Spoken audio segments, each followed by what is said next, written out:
This is MC Fireside Chats, a weekly show devoted to the outdoor hospitality industry, hosted by Searl and Cara Csizmadia. You'll hear from special guests that focus on topics to help your business succeed, all backed by Modern Campground, the most innovative news source in the industry.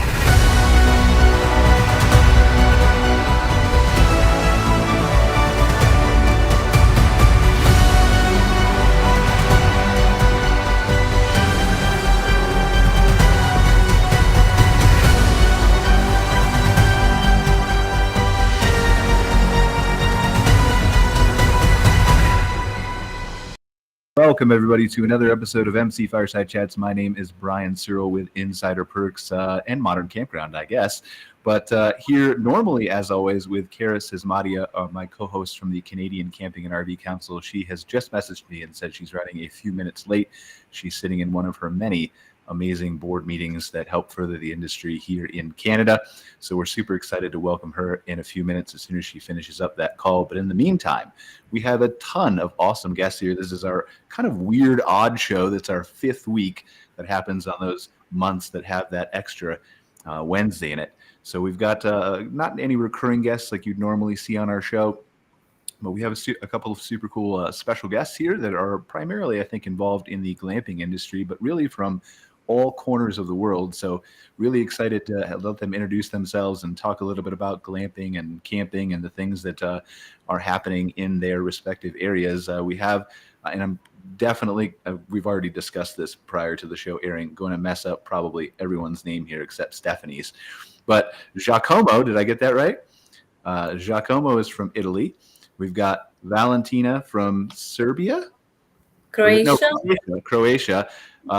Olja is from Serbia, but not currently in Serbia. She's in Abu Dhabi. Did I get that right? Dubai. All right. I'm learning here, right? And then I was at least regionally close. Right? I know, right? From Illinois. The country, right? Yeah. So, a little bit of credit, right? But super excited to hear their takes on their different glamping businesses, what they have going on. And I want to just really kind of turn it over to them and let them foster a conversation, especially among Giacomo from Italy and Croatia and Serbia, just to hear about what's happening in those countries, because I feel like the majority of our audience is in the United States and Canada. And I feel we probably don't get as much exposure to that camping, glamping, campsites market as maybe we should, because there are a lot of lessons and takeaways that we can learn from people who are operating on the other side of the world, but do many of the things similar to us, and in some cases do them better. And so who wants to start? Anybody, any volunteers who wants to lead off? Or I can just pick someone if you want. Well, I can start. All right. Good evening once again. Thank you for pronouncing my name correctly. As you rightly said, I'm originally from Serbia, but I'm Dubai based. I've been living in and out of the United Arab Emirates, both Abu Dhabi and now Dubai, since 2014. And back in 2019, I've decided to go back home in Serbia and start the first ever glamping resort in the country. So again, just to brush up on what you just asked, what's happening in terms of camping or glamping in Serbia. So we're talking about the south of Europe. So for those who are not really familiar with our part of the world, Croatia and Serbia bordering Italy is obviously very close to us, to the Balkans. So it's quite nice that all three of us will have a chance to present and talk about what's happening in the industry in our respective countries. So going back to Serbia, I am the representative of the first ever glamping resort in Serbia that opened up only last year. And obviously we'll have a chance to talk about it a bit. To start with, glamping is at its start in Serbia, and the first ever glamping resort, as I said, was opened last year. It's called Lala Vineyard, and it's quite an interesting one that combines a very nice nature based glamping resort or vineyard based glamping resort with wine inspired experiences and programs. So we'll talk about it a bit later, so I can give a chance to the others to present themselves as well. Giacomo, you want to go next? I'm Giacomo Sanna from Rome. I'm a designer and architect. I have a passion for technology, and I start designing with a lot of architectural studio, architectural firms like Zadi the Architects, and so I can improve my skill to control the shape and the form. So my skill improve to with the generative and parametric design, and all these skills is transferred to work. I start with the bubble retreat project that is in Umbria, near Spoleto, and I am the architect design manager of this structure. So we opened one of the first glamping in Italy with the geodetic dome, with bathroom inside, with a lot of like all the glamping must have, and now we start with a new project that is easy glamping. In Italy, we have a lot of glamping, but there is no unity in this. It's all a single element. So we try to start this new business for strategy planning, product sale, e-commerce, and R&D of the product.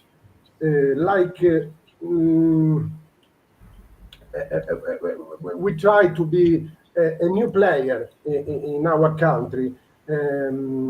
We have this very difficult contest because we have a lot of bureaucracy. So we have a lot of problem to install a glamping structure.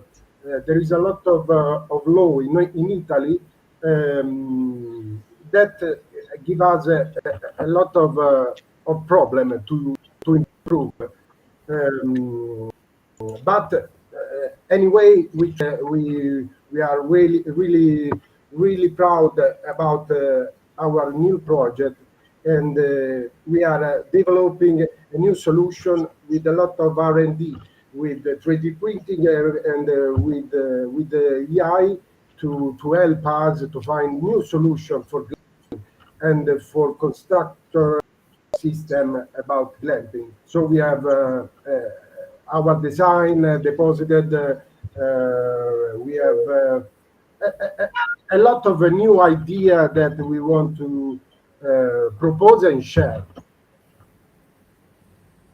Well, awesome. Thank you so much for sharing. And I think I may be so bold as to say we all have problems that we're trying to solve, I think, in our respective countries. And so I'm very excited to just talk to people who are trying to push that forward and trying to solve problems, because let's be honest, there are a lot of people who don't.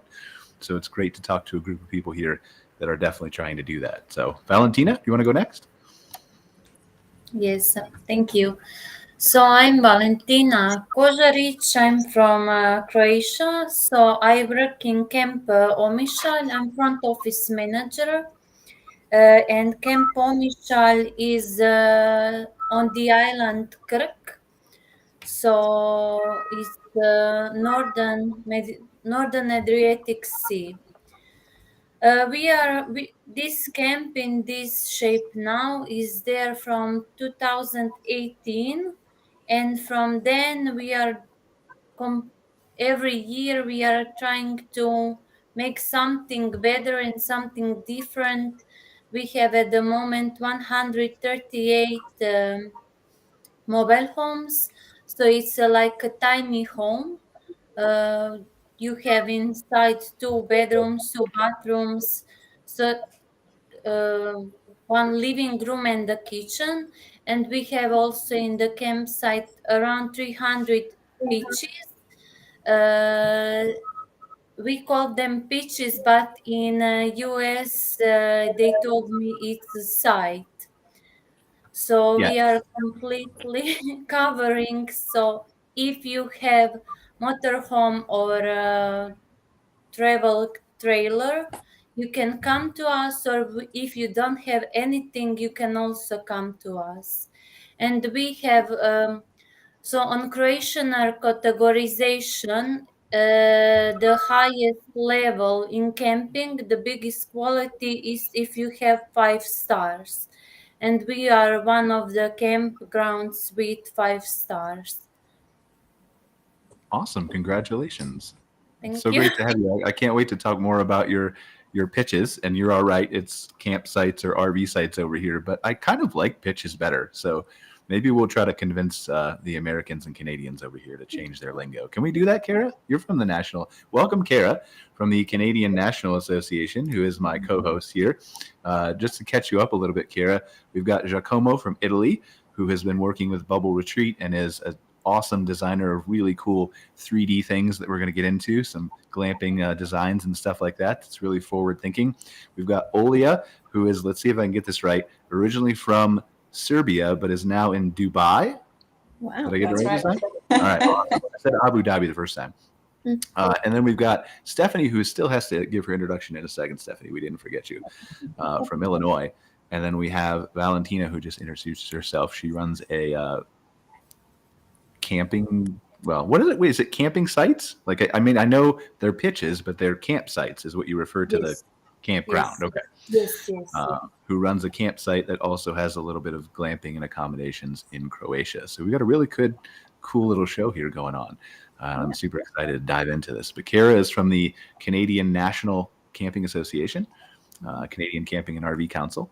And so she kind of works with suppliers and glamping and campsites all over the country of Canada. So I apologize for being late. I'm very, very sorry. I actually was in an campground owners meeting in Nova Scotia this morning. So lots of good stuff happening, but those meetings sometimes go a bit longer than we expect. no worries. So let's let Stephanie, before I forget, let's let Stephanie introduce herself from Illinois. Stephanie, go ahead. Thank you. So I am at Camp Aramoni. We are a boutique campground and event venue in Illinois, United States.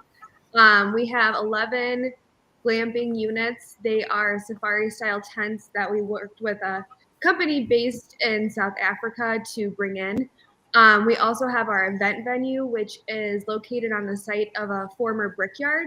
So we renovated the entire property. There is about 100 acres here.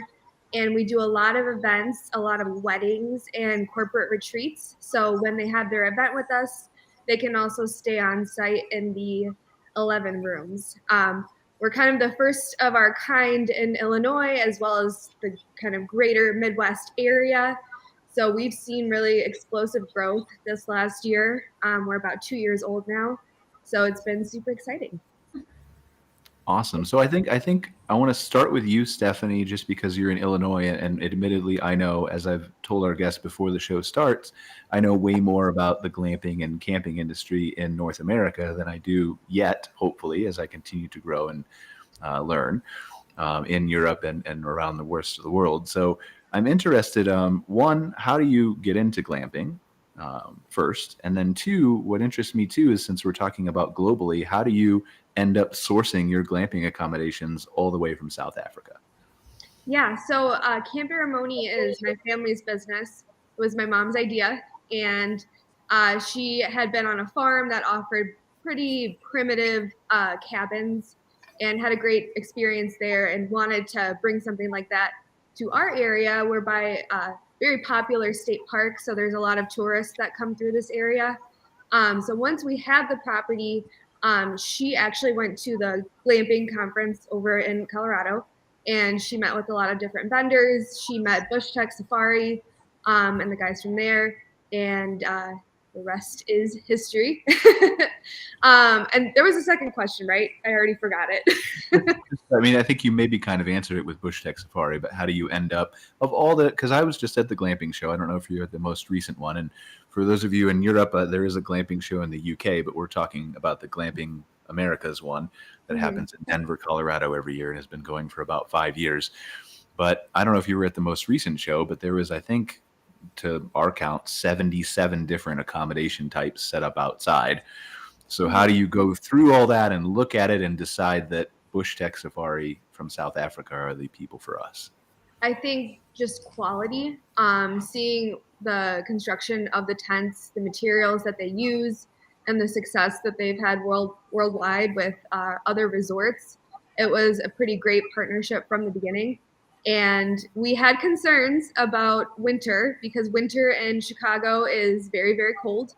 And they assured us that the tents would be fine. And we are now going on our second winter of them remaining up. We do have to close in the winter time, so our campground is seasonal. But they have withstood the temperatures and the horrible snow that we get. So it was a good choice. And we've talked about adding on other accommodations too, maybe some tiny houses next year so that we can remain a year-round business. And I guess that was kind of my next question is what does the future hold for you? Because I do want to ask all of our guests that. I think we'll kind of maybe start with the basics of what does camping, glamping look like? And I'm just prepping our guests, right? Look like in your respective countries as it is. And then maybe we can transition a little bit into the future, which I know Giacomo is going to have a ton of awesome things to contribute to. But what does the future look like for you guys in an ideal world? Sure. So we had a very hard time, I would say, defining who we are. We started with the word glamping, and then we tried the word luxury camping, and now we're currently saying boutique camping. We provide all of their meals while they stay with us, so we definitely have an added level of service. The meals are included in their room rates. But you know, it's still camping. You're gonna see some bugs. You're gonna maybe be cold on a walk. So there's definitely those primitive aspects that we want to keep intact. And most of our guests are coming out of Chicago, and a lot of them have never built a campfire. They've never seen the stars at night without light pollution. So it's been fun to figure out, you know, what is boutique camping at Camp Aramoni. And I think now with, you know, a year and a half under our belts, we know what that means. The future for us, I think, has a lot to do with just creating great guest experiences. Like I said before, our event venue and our campground, they go hand in hand. So when we do have weddings, people are staying on site, the guests are having a whole weekend experience instead of just one day, a few hours at a wedding. They're getting to spend the whole weekend with the people that they care about out in nature, which people come here to feel unplugged from the city. And with those experiences, we want them to choose Camp Aramoni. And another thing would just be adding more accommodations. We're very small right now with just 11 safari tents. So being year-round, having some permanent structures that are available, I think will definitely take us to the next step. Well, I think you touched on something super important with respect to glamping or luxury camping or whatever you want to call it. And this is something I kind of came to the forefront for me when I was at the glamping show recently, and there was people there from 37 different countries all around the world, including, you know, South Africa, but especially the UK. There was a big representation of companies and vendors who were coming across, you know, the ocean to market and bring their businesses into North America, which is in many respects far behind. And what I think what stuck out to me is, you know, we've always referred to it in North America as glamping, but it's been in the UK for many, many years, and they don't call it that over there. And I think one of the things that the industry is struggling with, at least in my view, and from the people I've talked to, is what do we call ourselves? How do we label ourselves? Is it glamping? Is it luxury camping? Is it just camping? So I'm interested to hear our guests' take on that as we kind of go forward too. Valentina, do you want to start? I think this is a good place to start with Valentina because you own both a campsite that has traditional recreational vehicle or camper van type sites, and then you also offer the accommodation. So how did you decide to add that accommodations piece, or did that come at the same time? So I think that campgrounds in US and in Europe, mostly, I would say in whole Europe, not just Croatia, are quite different because I researched something on the internet, and I would say in US that campgrounds are more natural. In Europe, in Croatia, we are more developing, I would say, luxury campings because we do not.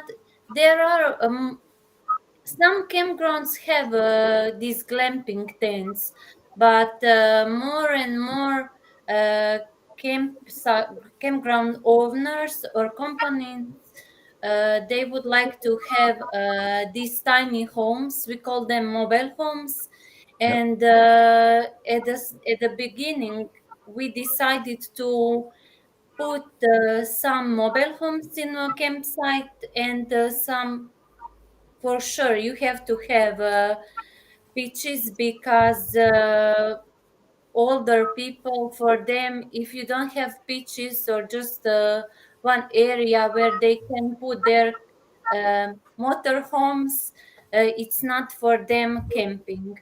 But uh, trends in Croatia are now that some companies who are doing new campgrounds, they are planning to. We have in Croatia, you have this mobile home, and next to mobile home, you have private pool. That mobile home is in the first row next to sea because mostly people coming, it's the main motivation for all the guests in Croatia who are going in campgrounds. First motivation is sea, and it's unfortunately the biggest offer in Croatia is quite long. It was just sun and the sea, but now we have to develop and to offer more because guests each year they are expecting more and more, and we have to have a lot of things to. They have to have a lot of things to do, but camping industry in Croatia it's one really really growing industry, and I think in a few years we will have a lot of these luxury campings, not glamping, just luxury campings. I think Because that. Go uh, ahead. Sorry. can it's a quite different area because in US people are living in really really big cities and they are looking forward to go in nature, and in Croatia and in Europe the main motivation is the sea and son. We are family, I would say family camping because our main guests are families with small children, children up to, I don't know, 14, 16 years old. And in the peak season, mostly older people from Germany and Austria, they like to have some more quiet, and in September, October, the weather is nice, still nice, and it's not cold, so but it's a big challenge for everyone in Croatia to give to the guests what they are asking.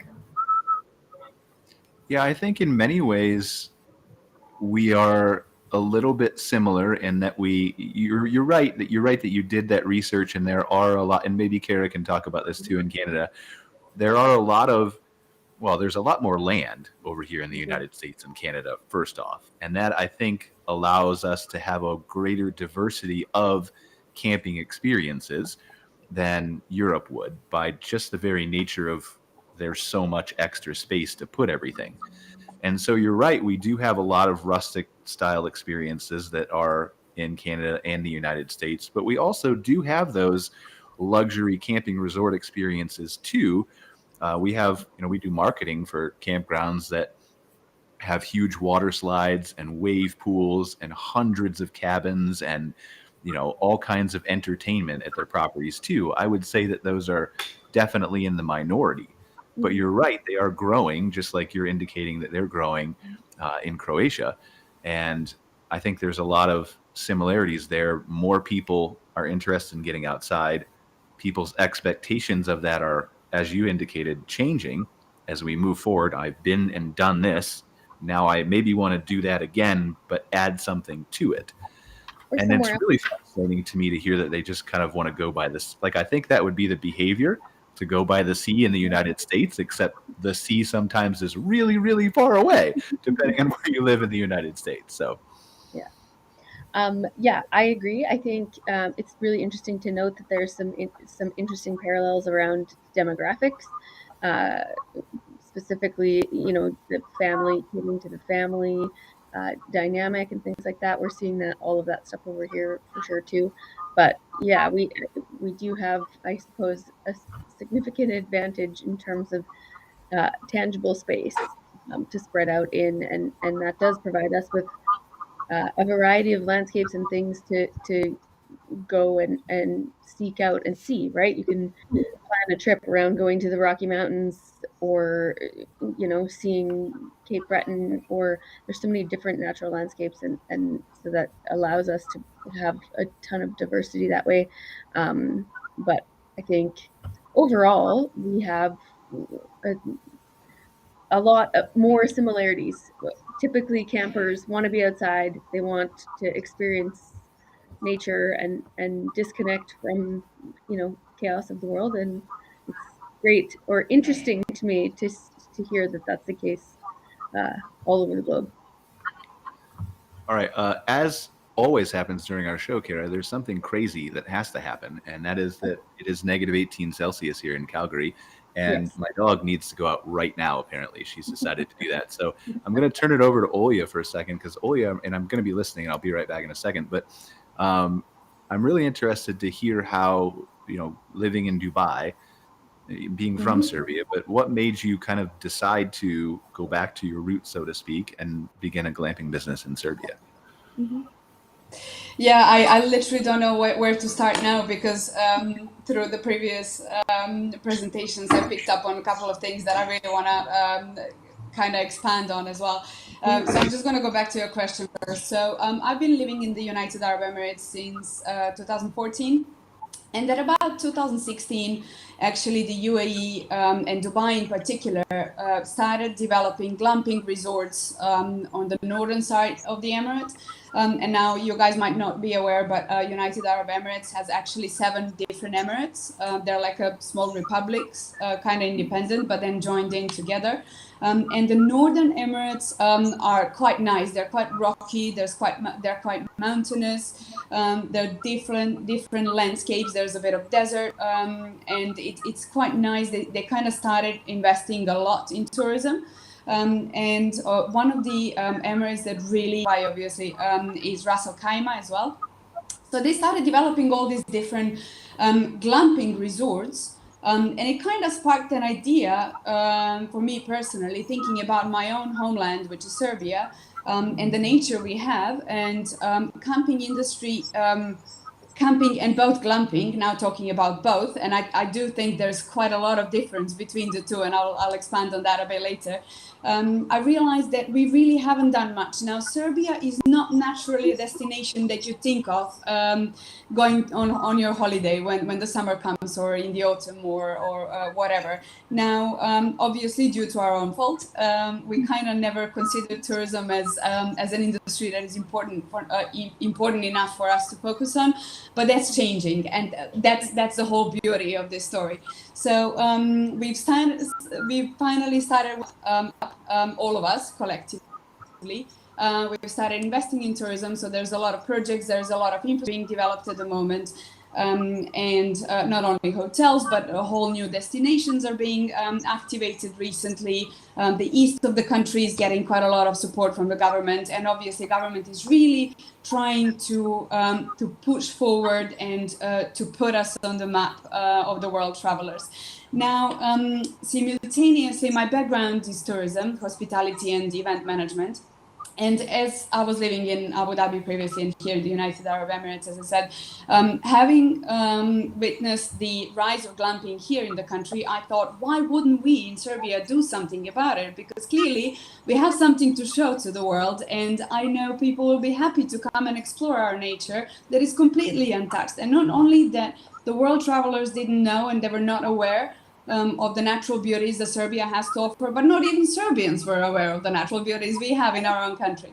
So obviously the idea was kind of forming in my head, and I did a lot of research. I was following up on the projects not only here in the UAE but also globally, and I was obviously Croatia is a big tourist destination that the entire region. Valentina and your colleagues have done an amazing job to really put your guys out there on the map, and we all look up to you. So yeah, I was kind of following up on the developments in Europe, in Australia, in Africa, in the States as well, and decided to go back home and open this or create, design, develop, and finally open the first glamping resort. Now, just to put things into perspective and to kind of continue from what Valentina was talking about earlier about behaviors of the travelers that go into Croatia, Croatia has a beautiful coastline. It has one of the most beautiful coastlines in the world. Serbia, quite contrary, is a landlocked. We don't have a sea at all. So from the early start, I knew I had to think differently and think completely out of the box, and really focus on the nature outside of the sea, sand, and sun, because we simply didn't have it. So we did, however, have a lot of national parks. There's quite a lot of wine producing that was back in old Yugoslavia was quite significant on a world scale. And wine producing recently, and recently I really mean 10 to 15 years back, started really growing in Serbia, not only due to the climate changes, but also we have quite a lot of history there. So the first vineyards were actually planted by Romans, of course, Giacomo, hi. We were the part of Roman Empire, and the soldiers from Roman Empire actually planted the first vineyards in the territory that is presently under Serbia. So I've decided to go back. So I formed this idea and moved back to the country with the idea to actually, before we even, my husband and I, before we even started with this first resort, we wanted and we kind of set an aspiration to become an international glamping developer and operator. Now, we've only chosen Serbia because that's where I'm from, as our first location. For our first resort. So we obviously, like Giacomo was talking about earlier, it wasn't without hurdles. Being the first one or being a trendsetter always comes with strings attached, and we had to overcome a lot of hurdles to get the project off the ground in a country that pretty much nobody actually knew what glamping was. So from the early on, even while we were still in construction, obviously we started with our marketing, with our promotion, with our social media, with our website, and we had to educate. First of all, we started from local customers, obviously. We had to educate the local guests, local future guests, what glamping actually was, what we are trying to say, what we are trying to achieve there. And we called, the brand that we created is called Lala Vineyard. Lala is a Serbian name for tulip, and it's a glamping resort based on the vineyard. It's a glamping resort that is based on sustainability, on local experiences, and more importantly, based around wine production and local wine experiences. So we started very small as the first glamping resort in the country. We just had to because we wanted to take that gradual approach to the growth and kind of while educating the market, continue developing. So at the moment we have 4 safari tent units, each one with ensuite bathroom. We have an infinity saltwater heated pool overlooking the river Danube. We are blessed to have the river Danube floating through Serbia. And we are actually based in the most important wine growing region in the country. So the mountain we are on is called Fruška Gora. I know quite a lot of very difficult names to pronounce.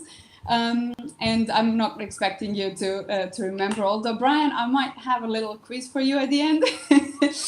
I can't look any worse than I normally do on every other show. So we've really decided to put our flag down, as I said, to this most important wine growing region, and to base our activities around very sustainable and local experiences. So that's quite important to us. Now, talking about demographics and the traction that we had, to my surprise, obviously, bear in mind, we've opened in 2021, so Corona was still present. There was quite a lot of challenges on the world travel scene already. A lot of people were still stranded. A lot of restrictions were still imposed on international travelers.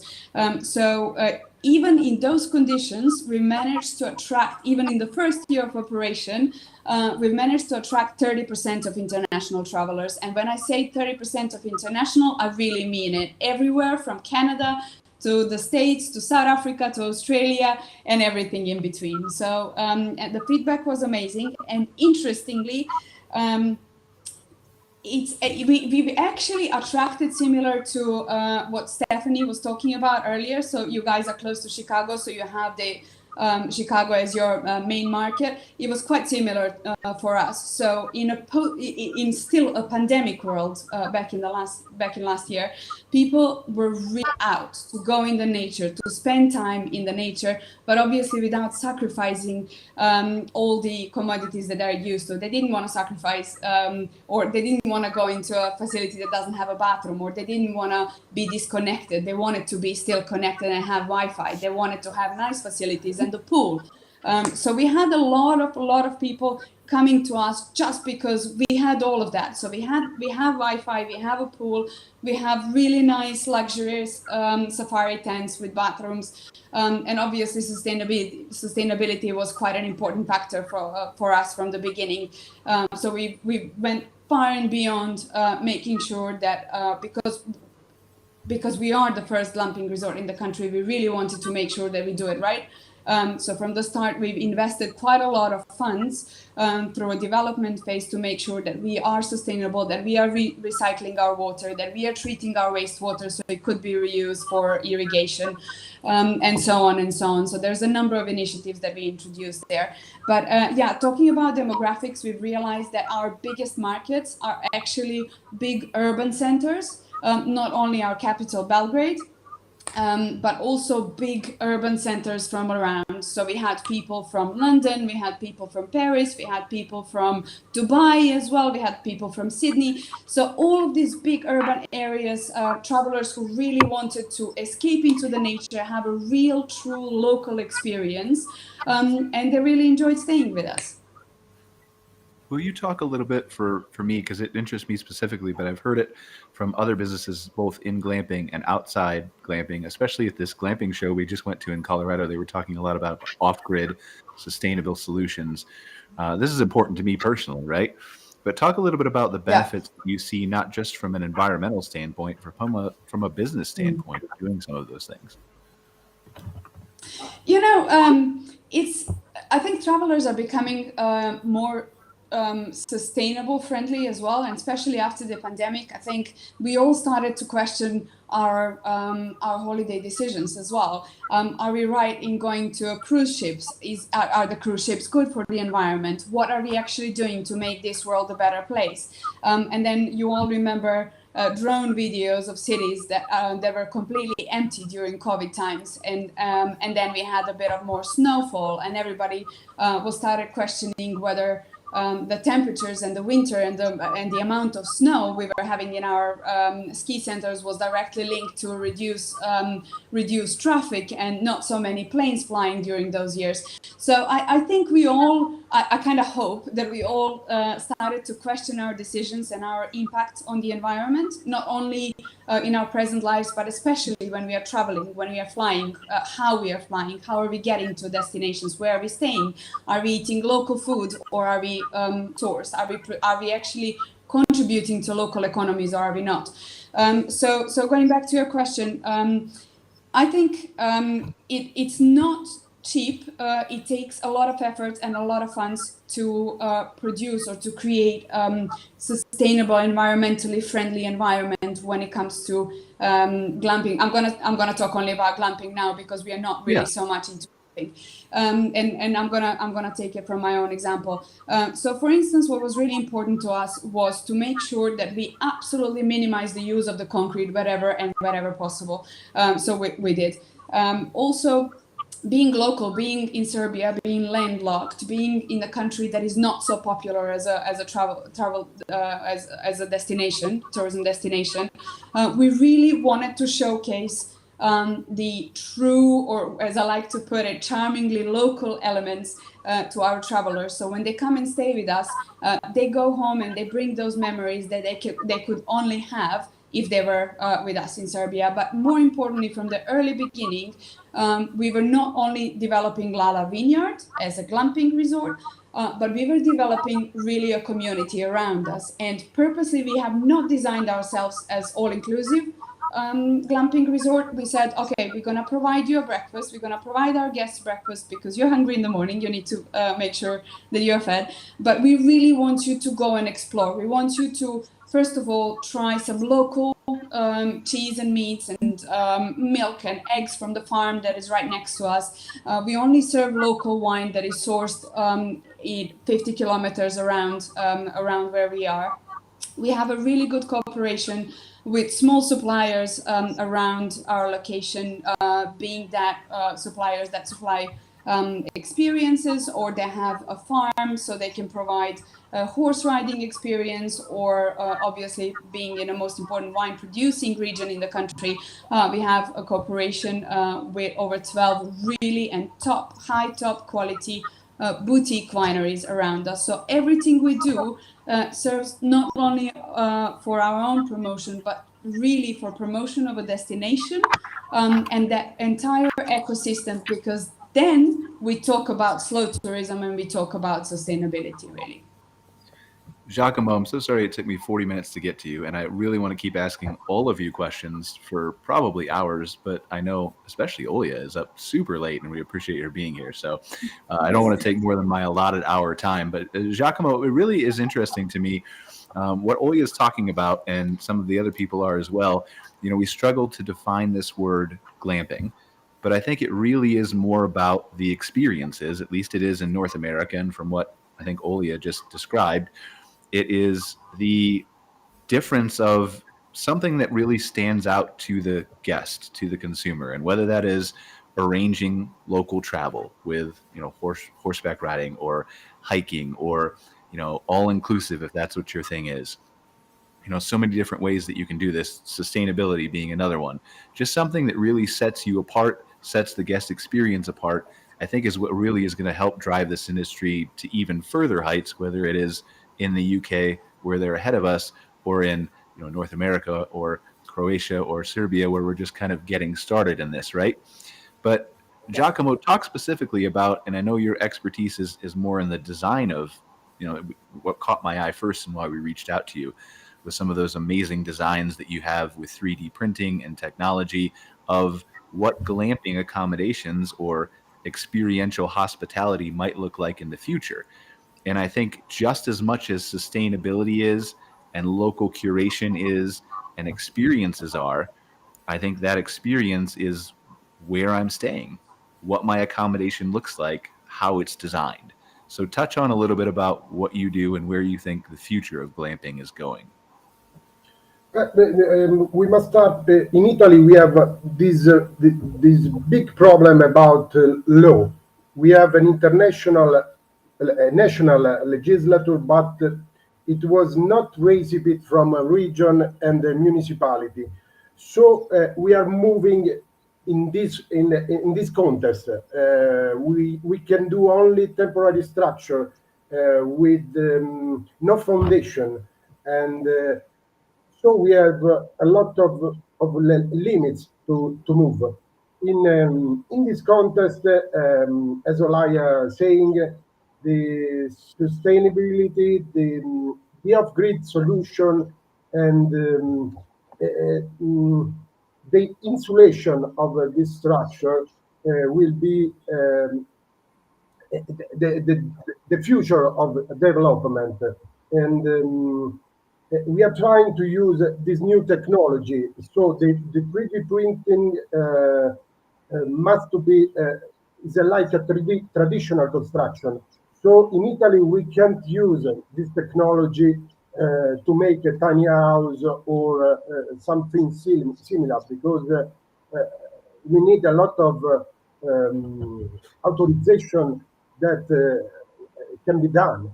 And I think that we must, before in Italy solve this problem, then we can start to use this new technology. But anyway, we are trying to do the best with what I have, what we have. So the AI is giving us a lot of solution about this temporary structure. We have all inside, so we are developing a platform with all inside. So insulation, we have a heating system, an infrared system to extend the season and to guarantee to work all the year. We are also working on the design of this exterior, but yeah, this is our our vision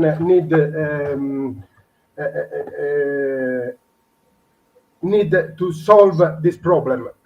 We have this problem, so we hope that we can work together also outside Italy to propose our solution and our idea and technology about glamping. In Italy, we have an extraordinary contest about nature. We have in the center of Italy, the Umbria, the Abruzzo, a lot of region in which nature win.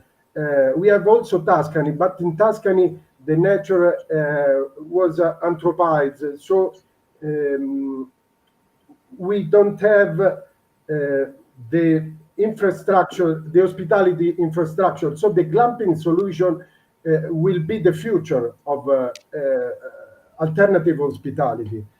And what say about this? We are living in a totally new revolution. The AI give us a new opportunity to disrupt the creative process as we know.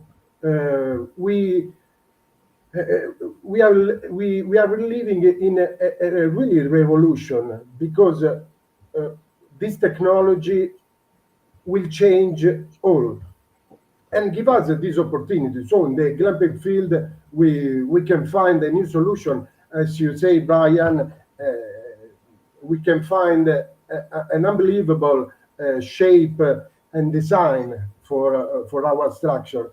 So this perspective and give us the opportunity to go ahead with a great future for the glamping. One of the things that is interesting to me, and I remember reading, just because you were talking about temporary structures in Italy, just start there briefly. One of the things I remember reading about 3D printing specifically, and maybe you've heard this, maybe you haven't, and maybe you don't, maybe you're more of a design than the actual execution of it. But I remember reading that NASA in space at the International Space Station will 3D print tools, and then they will recycle them and print them into new things. Is that something that could work on a temporary structure basis, or is that not ready for large-scale projects yet? Yeah, there are a lot of unbelievable solutions about 3D printing. In Italy, we develop a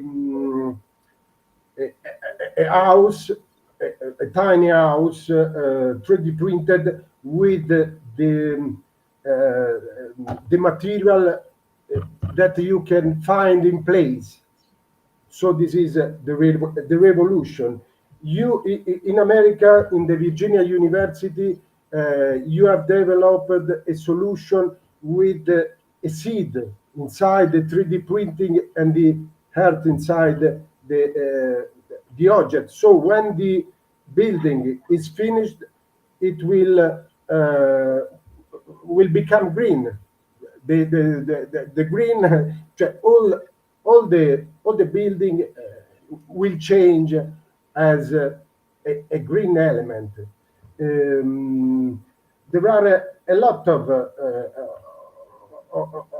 example of how this technology will help us. But yeah, in Italy we need first to solve this issue about the legislature, and then we won't start to 3D print and to improve this the glamping solution with this technology. Well, that's one of the things I think that fascinates me most about this, right? Is admittedly over here in North America, there's very little understanding of how far advanced 3D printing already is. We did have a vendor or a supplier who showed up at the glamping show who was, focused on 3D printing in concrete, which obviously isn't, as we've discussed before, the most sustainable solution or the one we'd probably like to see long term. But I think just taking recycling one step further, whether it's the recycling that gives us the sustainability, or whether it is the ability, we've looked at all your designs that you did on LinkedIn. Again, we've talked about, those unique structures, but the ability of using that technology to adapt our own businesses to suit a consumer who, as Valentina said, is always adapting and changing and wanting something different. I think 3D printing fills that void too, doesn't it? Because you can change, you can adapt, you can modify, you can recycle, build something totally new the next month. This is the real skill of the 3D printing. You can integrate a design when you build your house, or your wall. You can work the surface as you want. You can create a natural surface as a tree or as a leaf. This technology give us a lot of new solution and totally innovative.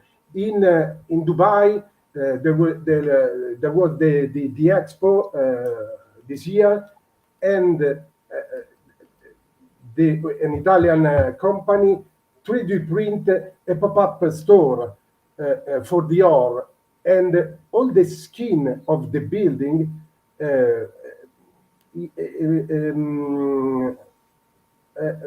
is designed with the motive of Dior. So you can find a 3D effect with the Dior pattern. I think that this is an unbelievable skill of 3D printing. You can have any shape you want. So this is the real, as you say, this is one of the best skill of the 3D printing. This flexibility without at the cost. You need only to design, and you have no cost for realize. The machine make only a different movement, but it's the same machine. You have no cost to add. Yeah, I think that this is the great skill. And again, I think I could talk to you all for hours, but we've only got, I think, 6 minutes left now in the show. But yeah, all that stuff really fascinates me, and I definitely want to check in with all of you again in 2023 and see, maybe we can allow some more time to dive into exactly what's happening in your respective countries, and especially with Giacomo. Not to pick on any of you else, but I'm really a geek and just super fascinated by what he has to say with 3D printing and things like that, because I think it's really going to change for owners and operators of both glamping and campsites and pitches and campgrounds and whatever you want to call them all over the world. The ability for us to offer these amazing experiences. In Croatia, you can print a shipwreck that you could stay in by the sea. In Serbia, you can print a wine glass that they can stay in. I mean, just the amazing experiences that you're going to be able to create with this technology, and it is not that far off. It is here already. And I think it's really going to be amazing to see what some innovative people can come up with. Definitely. So let's do this the last 5 minutes. Let's say any final thoughts. We'll go kind of around the room and then say, maybe I'll put you on the spot and say, what would you invent if you had a 3D printer sitting right next to you for your accommodations right now? Valentina, do you want to go first? I have to think about it. I don't know. Well, let me give you a chance to think. I'll give you a minute to think and tell you. Okay. Here's what I've talked to, and this is maybe something that Stephanie can use too, but she can feel free to give her own idea. We've talked to clients about putting up unique glamping experiences with the recycling, right? That once it can be scaled outside of major cities for things like sporting events, to where you can print during football season, and I mean football, not soccer, NFL, American football.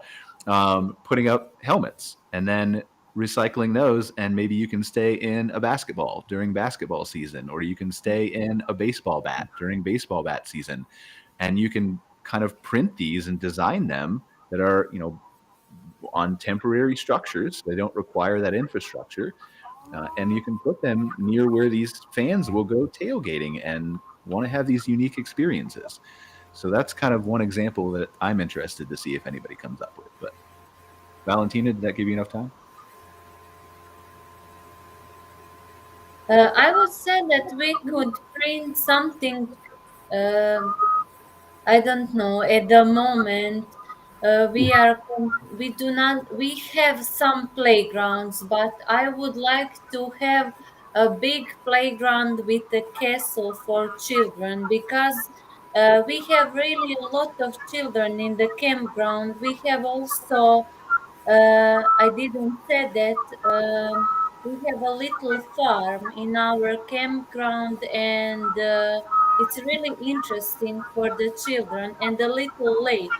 And it would be really nice to print a big castle next to this farm where children can play all the day. That's the thing I'm missing in our camp. You're not wrong, because there's actually, and I'll give you guys something to check out. There's an amazing guy I've been talking to that needs to be on the show, and it doesn't have to do with 3D printing, but his name is Tyson, and he runs a company out here called, in Canada actually, about an hour from me, called Charmed Resorts. And he's basically taking experiences like castles and from the fairy tales, and he's creating these amazing, unique glamping accommodations, and they're not 3D printed. Mm-hmm. But they're really unique, like Belle and Rumpelstiltskin and all kinds of things like that. And so I think you're not, like, that's very reasonable, not just for a play structure, but imagine people's kids and families staying the night in one of those things. Yeah. So I'm excited to see where that goes. Stephanie, do you want to go next? Do you have any ideas for? I don't have any specific ideas. I think it's exciting to consider how it'll affect the cost of everything. Just adding more accommodations and hopefully it being more cost effective. I think that's something to look forward to. Yeah, that's what, you're not wrong there either, because I think the 3D printing, as we've seen, is already more affordable than a lot of places, and you don't have to have the shipping costs, at least that come with it here. I know for a lot of providers in the United States and Canada. And so I think that's going to level the playing field a lot too. Yeah. Olja? Definitely. Well, maybe not necessarily a 3D printing is an answer to this, but you mentioned it earlier, off-grid solutions. I would love to see a solution that is actually proven and viable, and especially when it comes to heating in the colder climates. Now, Stephanie can probably relate to that as well. Our winters are quite harsh too. So we would love to see a solution, whether 3D printed or some other technology that can actually solve a problem of seasonality and really help us out on a more sustainable way to heat our resorts. Well, I think there's opportunities for us to continue working together all around the world on innovative solutions like that. I mean, especially Cara working at the Canadian Camping and RV Council. I mean, it's, as I said, when I let my dog out, it's -18 Celsius here today. So our winters are kind of cold too. I feel like Chicago's really got nothing on us. Yeah, But, There you go. it is very interesting because I think if we can solve that problem, and whether that's through somebody that ends up being a supplier or a vendor in Canada, or somebody who comes up with a unique solution in Serbia or Croatia or anywhere else around the world, that is something that the whole world can benefit from. Definitely. Giacomo, any final thoughts? Giacomo, that's a good question for you too. What would you build if you could build anything right now? What design is your favorite? Which kind of building I would build? Whichever one you want. You tell us. The sky's the limit. I think that the best solution is the interaction between the nature and building. So I love this morphosis between nature and the traditional building. So I think that if we will find a solution in which our object, our tiny home, will be integrated into the nature, we do a good job, and a great experience also for the customer, because how to dream into a mushroom shaped tiny house, or I think that can be an extension of the experience of the glamping. The glamping is a natural experience. So if we give more and more of this experience, we do a great thing. Awesome. Yeah, I'm definitely looking forward to it too. So, and all those kinds of unique designs, seeing how it comes. All right, we're already over. Cara, do you have any final thoughts before we let all these amazing people go who have given their evenings to us? Except for No, Stephanie, it's a middle over day for her. So for her too, yeah. No, thank you guys so much for your time, and apologies again for being late and missing out on some of this great conversation. I'm excited to listen back myself and hear what I missed. It's so great, like I said, to see trends and things happening around the world that really mirror what's happening here, and also gives us tons of inspiration and cool new stuff to take forward into the future. Thanks for your contribution to the industry. Thank you, everybody, again. Yeah, please stay in touch with us. We definitely want to learn from you, from your experiences. We want to cover you and share your experiences. As you've all mentioned, you've had guests here in the United States and Canada. So we'd love to write about you in Modern Campground. We'd love to tell your stories of your respective colleagues and businesses and suppliers and all those kinds of things. So again, thank you so much for your time. I really appreciate it. Giacomo, Olja, Valentina, Stephanie, Cara, as always. Really appreciate you guys. And we'll see you guys next week on another episode of MC Fireside Chats. Take care, guys. Thank you. Thank you so much. Thanks. Thanks for watching this episode of MC Fireside Chats, hosted by Brian Searl and Cara Csizmadia. Have a suggestion for a future show or want to see your campground or company as part of an episode? Email us at hello@moderncampground.com. Join us next week for another episode. And don't miss the latest outdoor hospitality news and commentary from around the world at moderncampground.com.